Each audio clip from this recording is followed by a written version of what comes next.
Magandang anunsyata po sa inyong lahat. Magalak, bayan ng Diyos. Ako po, si Reverend Father John J. Cadayona Magpusaw, M.I. Isang paring Kamilyano at ang kura paroko ng Nuestra Señora de la Anunciata Parish sa Buso-Buso, Antipolo City. Isang dakilang biyaya at karangalan ang ipinagkaloob sa ating komunidad.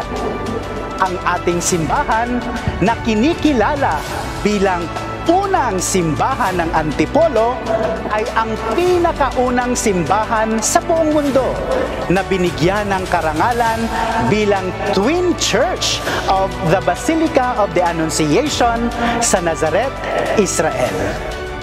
Sa banal na lugar na iyon, naganap ang mapagpakumbabang oo ng mahal na Birheng Maria na nagbigay daan sa pagkakatawang tao ng ating Panginoon at tagapagligtas na si Jesus.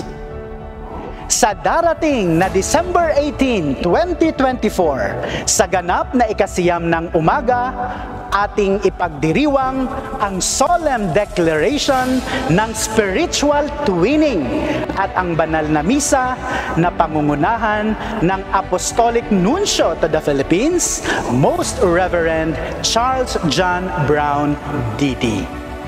Makakasama rin natin ang ating mahal na obispo ng Antipolo, Most Reverend Roberto Cruz Santos, D.D. Ang iba pang mga obispo, mga pari mula sa dioceses, mga Kamilyano at mga kasapi ng iba't ibang relihiyosong orden at kongregasyon bilang pagkilala at pasasalamat sa natatanging biyayang ipinagkaloob ng ating mahal na inang simbahan. Kaya't kami po ay taus-pusong nag-aanyaya sa lahat, mga deboto, bisita at pilgrims na makiisa sa mahalagang pagdiriwang na ito. Sama-sama nating ialay ang ating panalangin, pasasalamat at papuri sa ating mahal na Inay Siata at sa Diyos Ama na nagdulot ng biyayang ito sa ating sambayanan ng Buso-Buso, ang Nazareth ng Antipolo. Viva Inay Siata!